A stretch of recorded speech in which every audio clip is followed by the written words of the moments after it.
Welcome to episode number 161, Moving Mountains of Doubt.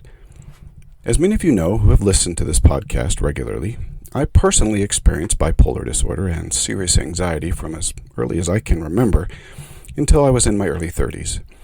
Now I continue to experience mild depression, and that is actually very manageable. One part of my experience, which will be a part of every person's experience with mental illness, encompasses what could be called a disassociation or disconnectedness with one's emotions.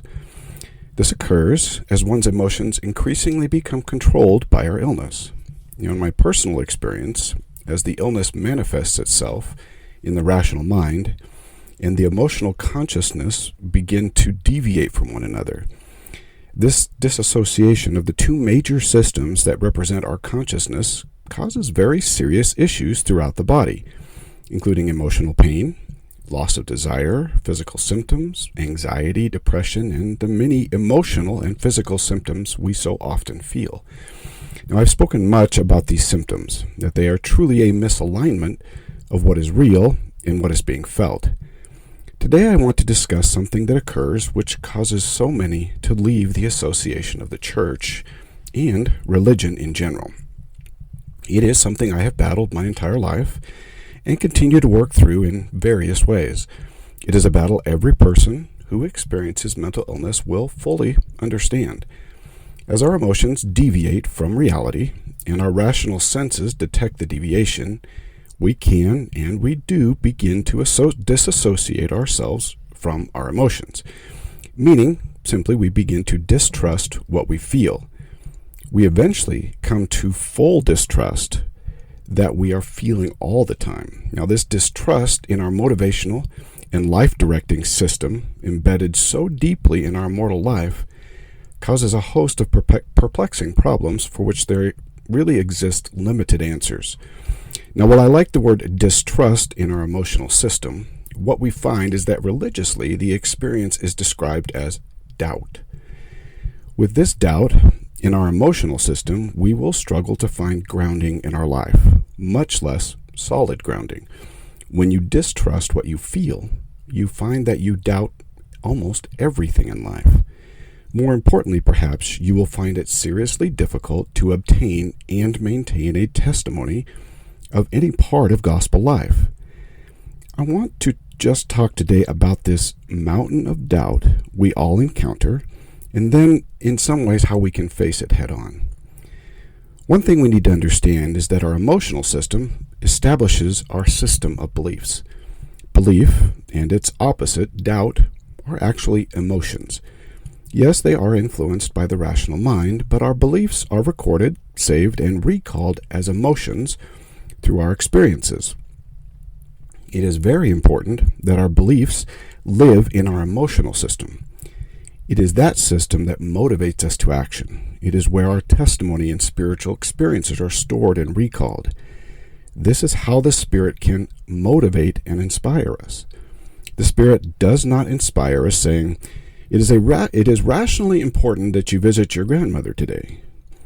It motivates us to actuality by inspiring emotion. That system is instrumental in all parts of living the gospel. Doubt, in a spiritual sense, is an emotion. Now, it comes to us in two ways. The first is through our rational system. We can hear or learn something from a trusted source. That trusted source is actually incredibly important, and so is our level of trust in the source. Now, when we hear this information that contradicts our current beliefs and believe that it might be true, because of the trust in the source, the emotional system sends us the signal of doubt. This is simply the mind and the emotional system evaluating the new information and belief against what is already established belief. Doubt is that feeling when our mind is deciding what our belief system should be and whether it should be altered to include the new knowledge or experience, or that new knowledge needs to be discarded. Remember, our mind does not like this type of ambiguity. It abhors the unknown, and so doubt can actually bring forth pretty serious distress and pain until a decision is made and the belief system becomes whole again. Now, the reason for this distress is so that the decision will be made quickly. We rely heavily on our system of beliefs, and doubt is not a pleasant feeling because it represents the unknown. Now, what do you think would happen if you disassociate yourself from this system? Because it has been altered by genetics, life experiences, and perhaps an emotional illness. Now, when I say disassociate, it does not mean that we have entirely abandoned our belief system. I don't believe that we can fully do that and still live our lives, but we can abandon portions of it. What would happen if you had to abandon a portion of your system of beliefs because it is causing you serious emotional distress? Well, the answer is easy for those of us who have experienced it. We will struggle deeply with the decisions regarding our beliefs. When we cut off our connection to portions of this emotional system, it is as if we have lost that portion of our emotional memory and connection. I don't think that it's a large leap of understanding to see how detrimental this is to our faith and testimony. To have faith, to have a testimony, one must be able to recall spiritual, emotional experiences and then to build upon them. I know a couple of individuals, in fact several individuals, and I know that there are many who were abused by either family or church members as an example. Now, in order to remove the distress, suffering, and pain of the abuse, these individuals have blocked that portion of their emotional system. It is a natural coping mechanism, and there's no shame or sin when this occurs. It occurs so they can continue to move forward without the distress and pain. However, connected with the abuse and residing in the same emotional system is a testimony of the gospel that has now become intertwined with the emotional abuse. Now, I don't believe that these individuals have lost their testimony. I believe that they have simply blocked that emotional connection because of the serious trauma that occurred during those formative years of testimony. I believe, as an example, that when mental illness occurs, we block these emotional connections that are causing doubt and distress. That doubt, that signal is telling you something is wrong with the emotional belief system and needs addressed. Now, almost all individuals who suffer with mental illness will disassociate themselves from portions or, at times, all of their emotional belief system as a coping mechanism. This, in turn, causes serious doubts to occur as we limit our access to that system that contains the foundation of our testimony, spiritual motivation, and our faith. This type of coping comes to limit the pain and distress and is often not a conscious decision. If we maintain a deep connection to our emotional belief system, the pain and the distress is significantly amplified. When that pain becomes too deep and the distress becomes too troubling, we actually entirely cut ourselves off from our belief system or that emotional system. When we do this, we actually lose our identity, and this leads to losing our desire to live. It is not difficult for someone to see that if they lost their connection to their emotional system or their belief system because of mental illness, how it could eventually lead to suicide. I have spoken much on suicide, but I can tell you in my experience, reaching the point of suicide often comes at this point where you cannot live with your emotional belief system and you cannot live without it. Now, personally, if you feel this way, please get some help. Fighting suicide simply cannot be just a personal fight. Now, the consequences of this disassociation are painfully obvious when considering spiritual beliefs that are contained within our emotional belief system. We will doubt even the very foundations of what we believe, and we will struggle to believe anything new. We can feel as though we have entirely lost what we once held to be true. However, that is not the case, that we have lost anything, but that we have limited our access to it for good reasons, for coping mechanism reasons, to avoid the pain and the distress. Our testimony and our spiritual experience is still intact, and we still have access to it, but it will take removing or moving that mountain of doubt and distress and pain that follows. Now, I have great compassion for anyone who suffers, as I understand the difficulties that come with mental illness and the disassociation of our emotional system. This leads to a consistent struggle with the gospel as we have limited, really, access to our spiritual experiences, our foundational beliefs, and our life decision-making center. When doubt comes to us as our illness forges a destructive path through our emotional consciousness, it feels as though the world we have built has come crashing down, and we are standing in the rubble, not fully understanding why or how. I've been there. I have walked in the rubble and the ashes, wondering, what do I do now? How do I move forward? And ultimately, if I build it again, that emotional connection, will I end up in this same place? That is the mountain of doubt we face as members of the Lord's Church with mental illness.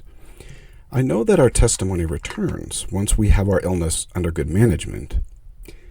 Now, I have felt mine return again and again as I have reestablished my emotional connection to my belief system. However, there is no easy answer to our mountain of doubt. Certainly, if there were, we would find it and rush to it. But the easy answers do not exist, and there are good reasons for that. However, it is important that you know and understand a few things. We can run around looking for that easy answer and become terribly discouraged when we find nothing exists. The answer to moving mountains of doubt is actually quite simple, but it isn't easy. We have to reconnect with our emotional belief system, where we have severed those ties while coping with the distress and pain of our mental illness. Before you get too concerned about needing to reconnect, and I can almost feel your anxiety when I say those words, understand that you don't have to do it all at once, and you don't have to do it tomorrow, and you don't have to do it alone. It will be a process, and if I'm honest, it is one that I continue to learn. My experiences in my youth and my younger adult life were of such a nature that I severed ties to much of my emotional system at such a level that I personally still struggle at times to trust my emotions in certain situations. It has been more than 15 years since I received a healing blessing, allowing for my illness to subside and for me to begin this emotional healing process. And I admit that I'm probably not there yet. That might sound terribly defeating to someone who is struggling, but it really shouldn't. You see, the Lord fully understands what is happening and has happened to us, and He allows for us to heal over time, piece by piece, part by part, until we can fully regain trust in our testimony and belief system. I can promise you that you cannot fully heal this emotional connectedness without Him. So how do you go about it? How do you reconnect and begin to trust a system that has caused you serious doubts, pain, and distress? Now, is there a pattern, a step-by-step guide? The answer to how depends upon the why of your mental illness. For me, my mental illness was not triggered by a traumatic event. My mental illness was more of a product of my genetics, and perhaps certain parts of my life played a role in it, as it always does. For me, because I never had a good connection to my emotional beliefs, I had to learn to establish one. I had to learn from the very beginning to trust my emotions at a very basic level. That takes time, experience, and being able to have a short memory. In reestablishing these connections, I was going to feel, and I did, things and believe things that were not correct. Now, the easiest way to explain this in a more concrete idea is to view it through the perspective of personal revelation. For the most part, our personal revelation comes through our emotional belief system. Yes, we can hear a voice in our head, but even then we need that confirming feelings that nudge us forward and motivate us. When we struggle with our system, our personal revelation can feel more like listening to a dozen radio stations at once and just trying to pick out one station. Even when we pick out one and can hear the voice, we don't even know if it's the right one. When you start to reconnect with this system, you will feel all types of emotional revelation. Some of it will be correct, and others will be not. But instead of becoming frustrated, which you will do at times, and leaving the whole process, we chalk it up to learning how the Spirit speaks to us through our emotions. I don't know how or why we come to believe this, but somehow we think that personal revelation and learning the emotional connections to the Spirit should just come naturally without any issues. They don't, because of our mortal bodies. And learning to listen to that emotional system takes time, effort, and experience. And if you have mental illness, it's going to take much more time, much more effort, and much more experience. That is the first lesson of reconnecting with your emotional system and moving that mountain. It will take time, effort, and experience to begin to trust your emotions again. Don't worry about the mistakes. Besides, we learn far more from our mistakes than we do from our success. The second lesson of learning or relearning emotional connectedness is when we approach this problem and begin to connect and search our feelings, all of those issues and beliefs that we left behind that were causing us to doubt are still going to be there. Shutting yourselves off from the system doesn't remove the doubt and our need to reconcile it. You should expect it to be right where you left it, and maybe even a little more irritated. You're going to have to face your struggles head on and with a high level of patience and tolerance. For you to fully reconnect, you will need to work through all of those issues causing you to doubt. For my friends who have been abused, bullied, targeted, laughed at, ridiculed, and persecuted in so many ways, you will have to face those issues. We have to weed through the jungle that has now grown around those issues, cut it down, and resolve the doubt that has occurred. This is probably the most difficult thing you will ever do in your life, and you will need copious amounts of help to do so. If your emotional distress has been caused by a traumatic event or a series of them, you will need to work through the emotional healing process that often takes individuals on this earth, and at least one in heaven, although I tend to think there are many helping us from that side. Some individuals will need to see a counselor and talk through the concerns and what has occurred. The purpose of this talk is not to recount the pain and the suffering and to relive it, but to provide a guide to that reconnected emotions. Counselors are trained to do this and provide a resource and an outside voice to find that pathway, that peace and connectedness. If you decide not to see a counselor, and I understand that, there are often other individuals in your life who will listen and help in various ways. I would strongly recommend that you go to the Savior first to ask who should help you. Sometimes friends, family, and even spiritual leaders may not be the best choice. Ultimately, whomever you choose will need the guiding influence of the Spirit of the Lord to help. These are the people you need to choose. That is why I recommend a church counselor if possible. This doesn't mean that other counselors cannot help or be guided by the Lord. It just means that they are more likely that they will be able to help you in the right way. The second lesson in moving mountains of doubt is that we're going to face them and work through them, and we need others to help us. The third lesson is my favorite part of it.